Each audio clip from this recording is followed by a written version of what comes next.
Welcome to one TV special story. కూటమి ప్రభుత్వం గెలిచిన కొత్తల్లో ప్రస్తుత స్పీకర్ అయ్యన్న పాత్రుడు అన్న ఒక మాట అందరికీ గుర్తుందా?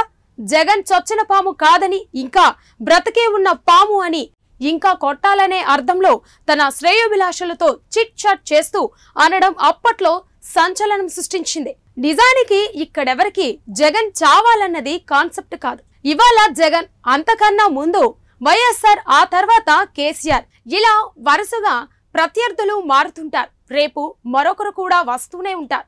త్రివిక్రమ్ శ్రీనివాస్ చెప్పినట్లు యుద్ధంలో గెలవడం అంటే ప్రత్యర్థుల్ని చంపడం కాదు, ఆ నిజాన్ని చంపడం, విలనిజాన్ని అంతం చేయడం. ఈ విషయంలో మనమెంత దూరం వచ్చాం అని కూటమి నేతలు ప్రశ్నించుకునే రోజు వచ్చింది. ఆల్ హ్యాపీస్ అంటూ అలసత్వం వహిస్తే దెబ్బతినే పరిస్థితి వస్తుంది. దీనిపై వన్ టీవీ ప్రత్యేక కథనం.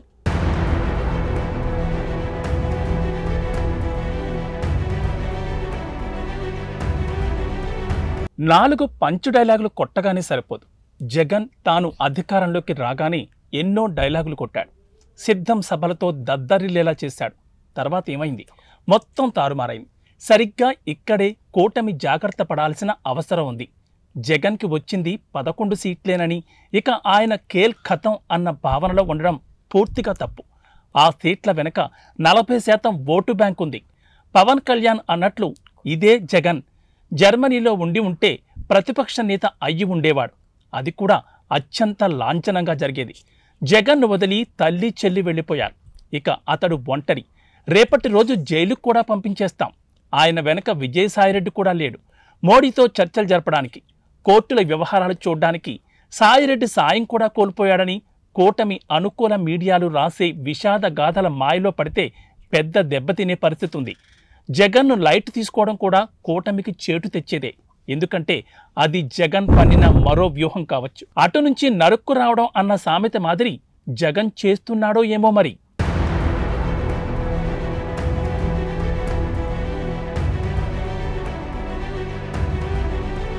మరోవైపు ఇప్పటిదాకా జగన్ ఎన్నో మోసాలు చేశాడని చెబుతున్న కూటమి నేతలు జగన్ని ఎందుకు జైలుకు పంపకుండా ఉన్నారనే ప్రశ్నలు వస్తున్నాయి.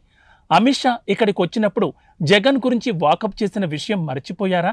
జగన్ని అడ్డుపెట్టుకుని బీజేపీ ఆటలాడడానికి ఇంకా ఎన్నో ఛాన్సులుండొచ్చు. ఎందుకంటే జగన్ను జైలుకు పంపడం అంటే అదేమంత జోక్ కాదు. లోకేష్ కుటుంబంతో కలిసి మోడీ దగ్గరకు వెళ్ళాడు. చాలాసేపు చర్చించారు. మోడీ కూడా దేవాంశను దగ్గరకు తీసుకుని ముద్దు చేశారు. లోకేష్ మొత్తం మేనేజ్ చేశాడు. ఇక జగన్ను పని క్లోజ్ అనుకోవడానికి అసలు వీల్లేదు. కారణం ఏంటంటారా? ఇదే జగన్ తండ్రి వైఎస్ తన కథ ముగిసిపోయిందని ఫీల్ అయినప్పుడు అసలు కథ మొదలుపెట్టాడు. చంద్రబాబు ముందు మనమిక ఏమీ సాధించలేమయ్యా అంటూ తన ఆత్మ కేవీపీతో అన్న మాటలను మర్చిపోయారా ఏంటి?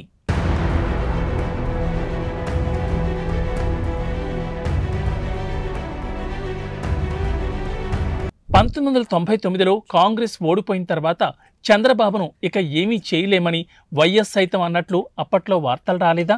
ఆ తర్వాత చిన్నారెడ్డిని కెలికి ప్రత్యేక తెలంగాణ అనే అంశాన్ని తిరిగి నిద్రలేపి దాని ద్వారా చంద్రబాబుకు చెక్ పెట్టాలనుకోవడంతో పాటు 2004 ఎన్నికల్లోనూ గెలిచేశాడు. ఆ టైంలో చంద్రబాబుపై అలిపిరిలో బ్లాస్టింగ్ జరిగింది కూడా. ఆ సానుభూతి పనిచేస్తుందని కొంచెం ముందుగానే ప్రభుత్వాన్ని రద్దు చేశారు చంద్రబాబు. కానీ అలా జరగలేదు. పాదయాత్ర సైతం చేసి ఎలాగోలా వైఎస్ ఆనాడు అధికారంలోకి వచ్చాడో అందరూ చూసిందేగా. జగన్ తాను పాదయాత్ర చేస్తున్న సమయంలో అప్పటి రాజకీయ సలహాదారుడు పీకే ఏం చెప్పాడో తెలుసా? పవన్ ఓటు బ్యాంక్ అయినా 1.5% పెరుగుతుందేమో గానీ మీదేం పెద్దగా వర్కౌట్ కావడం లేదు అని హింట్ ఇవ్వడంతో జగన్ వ్యూహం మార్చాడు. ప్రత్యేక హోదా అనే డెడ్లైన్ పాలిటిక్స్ బయటకు లాగి దాని ద్వారా ఏకంగా టీడీపీని ఎన్డీఏలోంచి బయటకొచ్చేలా చేశాడు. ఆపై లోక్సభలో అవిశ్వాసం పెట్టి దానికి అధికార పార్టీ ద్వారా ఓటు వేయించిన ఘనుడు. చరిత్రలో ఒక అధికార పార్టీ ప్రతిపక్ష పార్టీ పెట్టిన అవిశ్వాసానికి ఓటు వేయడం అదే తొలిసారి. 2019లో టీడీపీ ఓడిపోవడానికి అప్పుడే పునాది పడింది.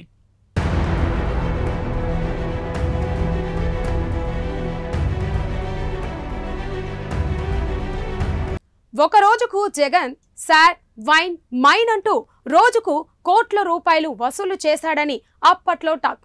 కేసీరెడ్డి ద్వారా జగన్ చేయించింది నాట్ ఓన్లీ మద్య కుంభకోణం, హవాలా వ్యవహారం కూడా అని బయటపడుతుంది. కోటి పంపి 80 లక్షలు తిరిగి వచ్చేలా ఒక నెట్వర్క్ నడిపారంటే ఊహించుకోవచ్చు ఇది ఎంత పెద్ద స్కెచ్చో. రియల్ ఎస్టేట్, నగల దుకాణాలు, అడ్వర్టైజింగ్ ఏజెన్సీలు, సినిమా ఇలా అన్ని వర్గాల ద్వారా ఈ సొమ్ము ఎవరికి చేరిందో తెలిసిందే. అందుకే బాబు కడప మహానాడులో పహల్గాం ఉగ్రవాదుల కన్నా ఈ ఆర్థిక ఉగ్రవాదులు మహా డేంజర్ అన్నది.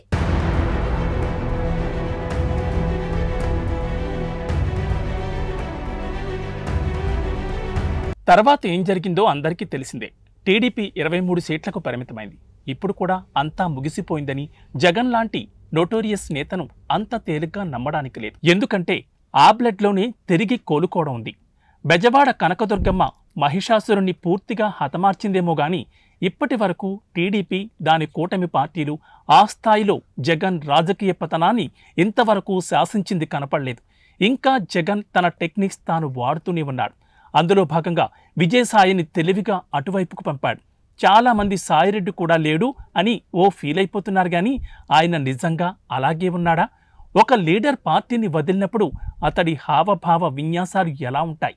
అదే విజయసాయి తాను పార్టీని వదిలినప్పటి నుంచి ఇప్పటి వరకు అదే సాఫ్ట్ కార్నర్ చూపుతున్నాడు. సాయిరెడ్డి ఇంకా జగన్కి సాయం చేసే మోడ్లోనే ఉన్నారనిపిస్తోంది. పైగా ఇటీవల మీడియాతో మాట్లాడుతూ చంద్రబాబు, లోకేష్, పవన్ కళ్యాణ్లో ఎవరు భవిష్యత్తులో గొప్ప లీడర్గా మారనున్నారనే ప్రశ్నకు విజయసాయిరెడ్డి పవన్ కళ్యాణ్ పేరు చెప్పడం గమనించదగ్గ విషయంగా భావించాలి. అందుకే పార్టీ వదిలి వచ్చేనాటి నుంచి ఇప్పటి వరకు ఆయన తిట్లలో ఏమాత్రం ఫ్రస్ట్రేషన్ లేదు. అంతా వ్యూహాత్మకంగానే ఉంది.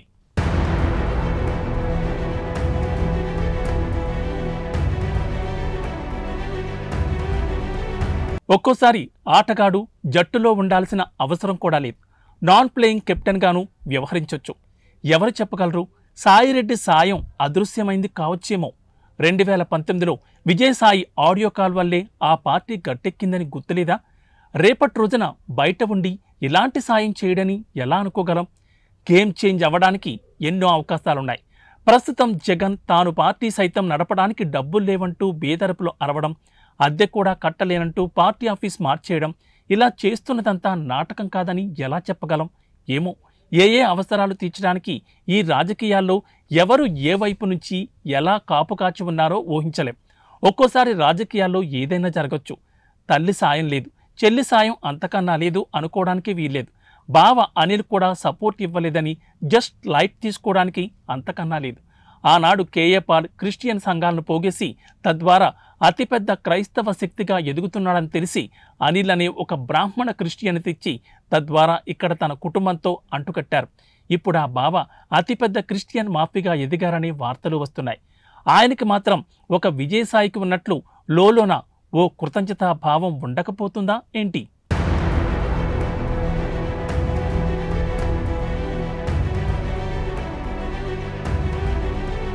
అయిపోయిందనుకున్న చోట నుంచి పుట్టేదేనమ్మా రాజకీయం. పాముకు కూడా ఒక్కొక్కసారి తోక ప్రాణం తలదాకా వచ్చి బతుకుతుంది. ఇది 1000 తలల రాకాసి. అందున రాజారెడ్డి మనవడు కూడా ఒకప్పుడు తనదైన ఫ్యాక్షనిజంతో ఒక బలిజ కాపు మైనింగ్ యజమానికి రక్షణగా నిలుస్తానని మాట ఇచ్చి ఆ తర్వాత ఆ మైన్కే ఓనర్ అయినోడి మనవడతడు. ఎలాంటి జుజీబిలు ఎన్ను చూస్తుంటాడు? ఇప్పుడు జగన్ని కానీ అతడి లాంటి నాయకత్వాన్ని కానీ ఈ భూమి మీద లేకుండా చేయడం ముఖ్యం కాదు. అతడు చేసిన విధ్వంసం, దాని తాలూకా ప్రభావం ఎలాంటిది, భవిష్యత్తులో దాని ద్వారా ఆంధ్రులు కోల్పోయేది ఏంటన్నది మాత్రమే కూటమి ఫోకస్ చేయాలి. ఏమో, పైకి కూటమి ఇచ్చిన హామీలు ఏమయ్యాయని అడుగుతూనే లోపల ఏ ప్రత్యేక హోదా లాంటి డెడ్ లైన్ పాలిటిక్స్కి తెరలేపుతున్నాడో. ఇటీవల డెత్ అనే పదాలు అతడికి కలిసి వచ్చినట్లు ఎవరికీ కలిసిరావు కూడా. విలేకరులతో తెలిసి తెలియక ముచ్చట్లాడుతూ ఏ రెడ్ లైన్ పాలిటిక్స్కి తెరలేపుతున్నాడో ఏమో. ఎవరికెవరు ఈ లోకంలో ఎవరికి ఎరుక? బి టీంలో ఏ టీంలో ఎవరికి తెలుసు? గతంలో ఢిల్లీ పెద్దలు అడిగిన టోటల్ ఇవ్వడానికి ఇప్పుడు సమ్మతమేమో. ఒక్క రాష్ట్రమేంటి, 2-3 రాష్ట్రాల ఎన్నికలను నేనే చూసుకుంటానంటే ఏమవుతుంది? అన్నీ వాటికవే మాఫీ అయిపోవా?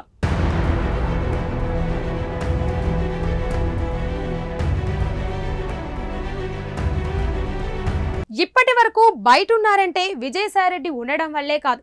ఇలాంటి విజయాలను, సాయాలను 100 కొనగలడు. అలాంటోణ్ణి తక్కువ అంచనా వేసి కడపలో జరిపిన మహానాడుతో ఈ విజయం సంపూర్ణం అనుకోవడానికి అస్సలు వీల్లేదు. చిన్న పామునైనా పెద్ద కర్రతో కొట్టాలంటారు. అలాంటిది ఇంకా 40% ఓట్ షేర్ అనే ప్రాణంతో ఉన్న పామిది. దాన్ని మర్చిపోవద్దు. దేవాంశుతో ఢిల్లీ తాతయ్య ఎందుకు ఆడుతున్నాడో ఏమో. ఒక్కోసారి యూరోపియన్ సిగ్నల్స్ వేరుగా ఉంటాయి. మీకు అతి గౌరవం ఇస్తున్నారంటే ఎక్కడైనా ఎప్పుడైనా హ్యాండ్ ఇవ్వడానికేనేమో. ఎవరికి తెలుసు, జగన్ను అంతం చేయడం కాదు, జనంలో ఉన్న అతడి నమ్మకాన్ని పోగొట్టాలి. ఇంతకీ ఏంటా నమ్మకం అంటే ఆ పల్స్ పట్టుకోవాలి. దాని ద్వారా మొత్తం సెట్ చేయాలి. విజయసాయిరెడ్డి కూడా లేడు అని ఓ ఫీల్ అయిపోకండి. జగన్ చుట్టూ ఉన్న లీడర్లంతా అయితే జైలు లేదంటే బెయిలు అంటూ రిలాక్స్ అయిపోమాకండి. అందున ఏం చేసినా పై చేయి సాధించాలనుకునే రాజారెడ్డి మార్క్ రాజ్యాంగం. రెడ్ బుక్ ని చూసి వాళ్ళంతా జడుసుకుంటున్నారని మీకు మీరే బిందాస్ అయిపోతే తర్వాత గోతులో పడ్డ ఆశ్చర్యపోవలసిన పని లేదు. మరి చూడాలి దీన్ని కూటమి నేతలు ఎలా తీసుకుంటారో తేలాల్సి ఉంది. ఇది ఈనాటి స్పెషల్ స్టోరీ. మరో స్పెషల్ స్టోరీలో మళ్ళీ కలుద్దాం.